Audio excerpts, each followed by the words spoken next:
de retraso en el inicio de este seminario. Un seminario, hay que decirlo, sobre la Suprema Corte de Justicia de la Nación, sobre sus cambios recientes e inminentes, que en realidad constituye, digamos, el seguimiento de una serie de iniciativas que ya desde hace algunos años se han llevado a cabo acá en el Instituto, prácticamente en cada ocasión en la que se aproxima una renovación como la que ahora tenemos en puerta en la Suprema Corte de Justicia. En esta ocasión una renovación especial porque será de 3 ministras en la Corte. Les decía que hemos hecho estas iniciativas ya en otras ocasiones. Nos hemos propuesto como Instituto de Investigaciones Jurídicas tener un proyecto permanente de seguimiento a estos procesos de renovación en nuestro Tribunal Constitucional. Nos ha parecido muy importante que no solo sea esta actividad, este seminario, nuestra iniciativa orientada en esa dirección, sino que el área de Sociología del Derecho del Instituto, encabezada por el doctor Alberto Abad, a quien agradezco, reconozco y felicito por esta iniciativa y por el proyecto en su conjunto, junto con los doctores, entre otros, Héctor Fix Fierro y Andrea Pozas, han decidido que este seminario en realidad venga acompañado también de otras actividades. Tendrán, digamos, un observatorio, digámoslo así, de este proceso, un observatorio que pretende darle seguimiento en distintos niveles y con distintas plataformas al nombramiento. Quiero agradecer también en particular no solo a las alianzas académicas que nos han permitido el día de hoy que en este seminario participen de manera activa investigadoras, investigadores de este Instituto de Investigaciones Jurídicas, pero también de, entre otras instituciones, del CIDE y del ITAM, por ejemplo, pero también a otra institución, en este caso no académica, sino de la sociedad civil organizada, borde jurídico, que nos acompañan y que nos han acompañado en este proceso que ellos han seguido, además, y siguen con mucho interés. En esta iniciativa están presentes, y me da mucho gusto, también otras organizaciones civiles y otras personas que se dedican a cuestiones vinculadas con la Corte. Yo haré unas breves reflexiones que son mi punto de vista sobre algunos de los temas que creo que están en juego y son exclusiva y únicamente a título personal, en unos breves minutos para pasar a la inauguración formal del evento. Desde mi punto de vista, debemos reconocer la civilidad y sentido de institucionalidad con el que en las últimas semanas se han comportado hacia adentro de la Corte los ministros y las ministras del Pleno de la Suprema Corte de Justicia de la Nación, sobre todo después de lo disputado que fue el proceso de elección de su actual presidente. La elección fue muy compleja, las famosas 32 rondas de votación, desde mi perspectiva, evidencian algo más que una disputa exclusivamente por la presidencia de la Corte. Yo creo que evidencian una disputa mucho más profunda, esa es mi lectura, que tiene que ver con dos formas distintas de ver al derecho, con dos concepciones diferentes de lo que debe de ser la Suprema Corte como Tribunal Constitucional, con dos o más, pero simplifico en dos, visiones de lo que debe de ser el Poder Judicial como institución en el país y como institución para la democracia en el país,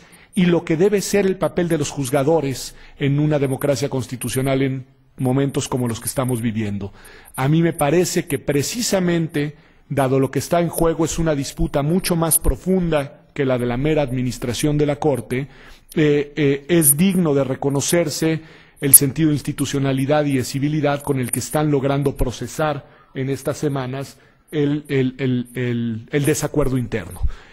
Yo creo que lo que vimos es muy interesante, relevante y preocupante en algún sentido, pero lo que estamos viendo nos permite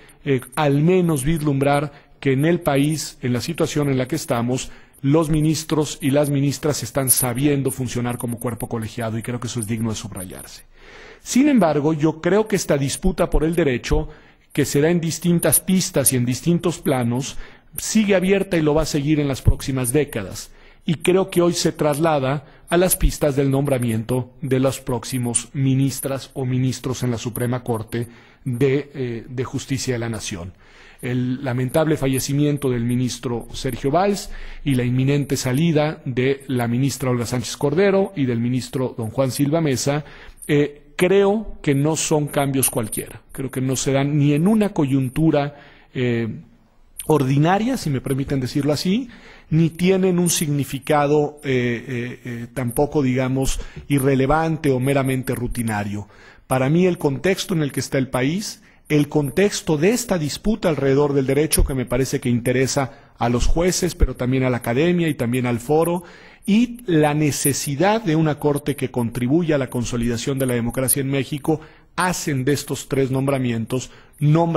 particularmente relevantes. Para mí, algunos de los retos y riesgos que enfrentamos, y con esto concluiré, son los siguientes y únicamente me limito a enunciarlos. Yo creo que es muy importante salvaguardar lo que, lo diré sin matices, podemos llamar el equilibrio ideológico dentro de la Corte. En la Suprema Corte, las propias ministras y ministros, esta no es una construcción externa, es una construcción interna a la Corte, han venido construyendo esta, digamos, distinción entre ministros conservadores y liberales. Una distinción que se puede ver desde distintos puntos de vista, que a mi juicio no tiene que ver tanto con su visión del mundo o de la agenda, digamos, de la moral positiva, como sí sucedería en Estados Unidos. Para mí esta distinción en México, para mí, entre liberales y conservadores, tiene más que ver con la manera en la que ven al derecho y la manera en la que se ven como jueces frente al derecho, y eso permite, por ejemplo, que algunos jueces que podríamos llamar conservadores en su concepción del derecho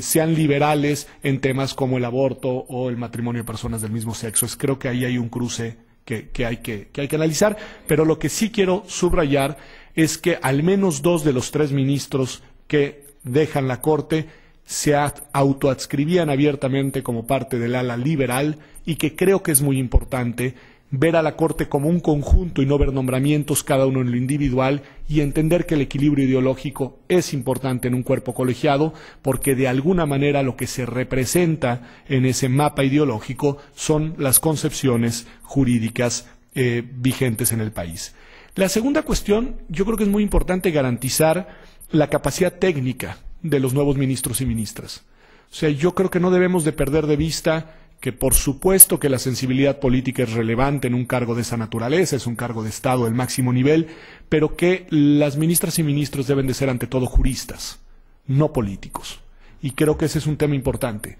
Juristas con sensibilidad y capacidad política, indiscutiblemente, pero ante todo, lo vuelvo a subrayar, juristas. Otra cuestión que creo que es importante, y no es una cuestión de cuotas, es una cuestión relevante en la Corte, procurar el equilibrio de género. Es decir, y es algo que se debe procurar no solamente con la, yo creo que necesaria y deseable presencia de ministras en la Corte, sino también con la visión de los ministros o ministras, independientemente de su sexo, digámoslo así, con que tengan una visión de género. Yo creo que esta es una cuestión muy importante, porque el país requiere que esa visión esté presente y que la juzgar con perspectiva de género esté presente desde el máximo tribunal. Otra cuestión que creo que es importante, no perder de vista la importancia de la primera sala, porque estos desequilibrios y estos cambios y estas renovaciones están, digamos, centrados en la primera sala, y no podemos perder de vista lo importante que ha sido la primera sala, sobre todo cuando se ha tratado de interpretar cuestiones que tienen que ver con derechos fundamentales. Y en ese sentido me parece que es muy importante que los nuevas ministras tengan un claro compromiso en sentido en serio y no retórico con la agenda de los derechos humanos, sobre todo porque además está pendiente de implementación a lo largo del tiempo todavía muchas partes de la reforma en la materia de junio de 2011. Riesgos. Yo creo que es muy importante evitar la tentación de la partidización.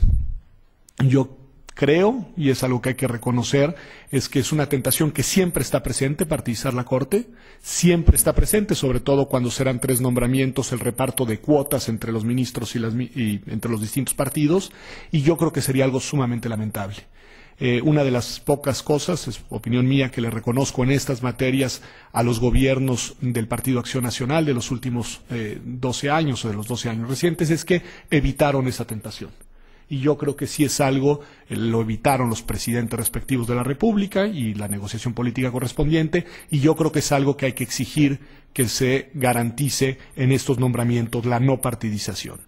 Y al mismo tiempo algo adicional, así como creo que sería errado que los partidos políticos tuvieran ministros como correas de transmisión de sus intereses, también creo que sería riesgoso y equivocado que lo tuvieran los grupos de interés económico privados. Es decir, blindar a la Corte frente a los poderes privados, creo que también es algo muy importante, garantizar que las grandes corporaciones, las grandes televisoras, los grandes grupos de interés, las grandes, no logren tener en la Corte, digamos, representantes, correas de transmisión de sus intereses, ¿no? Eso me parece que es algo que también hay que perder de vista y que tiene que ver con los perfiles y trayectorias de las personas que entren a la Corte. Dos cuestiones más, una más y una reflexión. Yo creo que es muy importante por el momento que se vive en el mundo del derecho en México, que los ministros y ministras en México y en el mundo, de hecho lo subrayo así, no tengan una visión parroquialista del derecho, sino que tengan una visión internacionalista, universalista del derecho.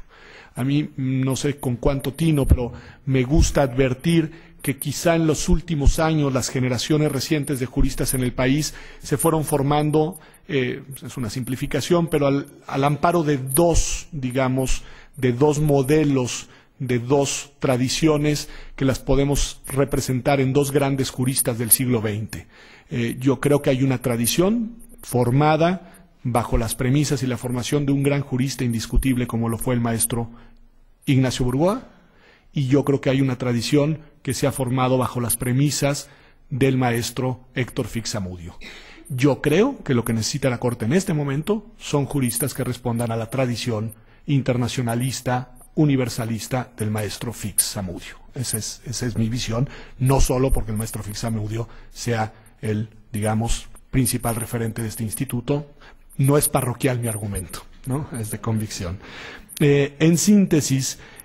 yo creo, y hay que reconocerlo, que como se hizo en el caso del nombramiento de la Comisión Nacional de Derechos Humanos, y no era fácil que se lograra, lo que hace falta para estos nombramientos, y esperamos que así lo hagan el presidente de la República y los senadores, es una visión de Estado, una visión comprometida con el Estado de Derecho, de los derechos, que además se haga cargo del difícil momento que está viviendo nuestro país. Así que por lo mismo, en verdad, celebro este seminario y celebro que no sea solamente un evento, sino que sea el punto de partida de una serie de actividades en las que desde la academia, que es lo que nos toca hacer, en alianza con otras instituciones de naturaleza también universitaria y de la sociedad civil, le demos seguimiento, estudiemos y analicemos lo que esté pasando y genuinamente generemos un contexto de exigencia para que el sentido de estos nombramientos sea el que nuestro país necesita. Muchas gracias a todas y a todos ustedes, y sin más procedo a pedirles si se ponen de pie, lo cual cada vez es más una tradición en este instituto, para declarar formalmente inaugurado nuestro seminario. Pues bien, siendo las 10:20 de la mañana de este día 28 de enero de 2015, declaro formalmente inaugurado no solo el seminario sobre la Suprema Corte de Justicia de la Nación y los inminentes nombramientos que tendrán lugar en la misma, sino también las actividades de este Instituto de Investigaciones Jurídicas tendientes a darle seguimiento a dichos nombramientos, que sean sesiones de trabajo muy fructíferas, serán por el momento 2 mesas y, en fin, sin más les pediría, sin receso de por medio, a los participantes en la primera mesa, a las participantes si pueden pasar la mesa. Muchas gracias.